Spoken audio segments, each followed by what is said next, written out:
ആയാ തസ്തികയിലെ നിയമനവുമായി ബന്ധപ്പെട്ട രാഷ്ട്രീയ വടംവലിയിലൂടെ വാർത്തകളിൽ നിറഞ്ഞുനിന്ന ഇടയിലക്കാട് ബസ് സ്കൂളിൽ വീണ്ടും ആയ വിവാദം ഉടലെടുക്കുകയാണ്. ഇടയിലക്കാട് ബസ് സ്കൂളിലെ സന്നദ്ധ പ്രവർത്തക ജോലിയിൽ തുടരാൻ താൽപര്യമില്ലെന്ന് കാണിച്ച് പഞ്ചായത്ത് സെക്രട്ടറിക്ക് കത്ത് നൽകി. അതേസമയം കഴിഞ്ഞ ഭരണസമിതിക്കെതിരെ കോടതിയിൽ പോയ ആയ സന്നദ്ധ സേവനത്തിന് താൽപര്യമറിയിക്കുകയും ചെയ്തിട്ടുണ്ട്.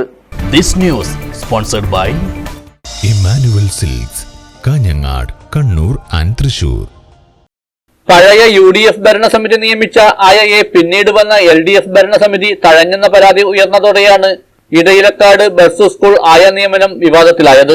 80% ശാരീരിക പരിമിതിയുള്ളതാണ് റെയ്ഹാനത്തിനെതിരെ പോരായ്മയായി ചൂണ്ടിക്കാട്ടിയത് എന്നായിരുന്നു ആക്ഷേപം. പരാതി ഉന്നയിച്ച ഉദ്യോഗാർത്ഥി റെയ്ഹാനത്ത് അന്നത്തെ LDF ഭരണസമിതിക്കെതിരെ കോടതിയെ സമീപിക്കുകയും ചെയ്തിരുന്നു.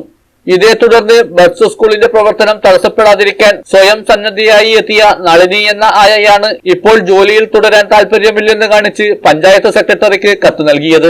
ഇതോടെ പഴയ ആയ ഉദ്യോഗാർത്ഥി റെയ്ഹാനത്തിന്റെ അപേക്ഷ വീണ്ടും UDF ഭരണസമിതിക്ക് മുന്നിലെത്തി. സ്വയം സന്നദ്ധയായി പ്രവർത്തിക്കാൻ താൽപര്യം അറിയിച്ചുകൊണ്ടാണ് കത്ത് നൽകിയിരിക്കുന്നത്. ഇതോടെ വലിയ പറമ്പ പഞ്ചായത്തിലെ LDF UDF വടംവലിയും ചർച്ചയാവുകയാണ്. റെയ്ഹാനത്ത് കോടതിയിൽ നൽകിയ പരാതിയിൽ അന്തിമ വിധി വരാതെ ആയാ നിയമനം നടത്താൻ സാധിക്കില്ല എന്നതുകൊണ്ടാണ് പ്രതിഫലം വാങ്ങാതെ സന്നദ്ധ പ്രവർത്തകരെ ആയയായി പരിഗണിക്കേണ്ടി വരുന്നത്. അതിനിടെ ആയ ഇല്ലാതെ ഒരു ദിവസം ബസ് സ്കൂളിന്റെ പ്രവർത്തനം തടസ്സപ്പെടുകയും ചെയ്തു. News bureau, Cheruvathur.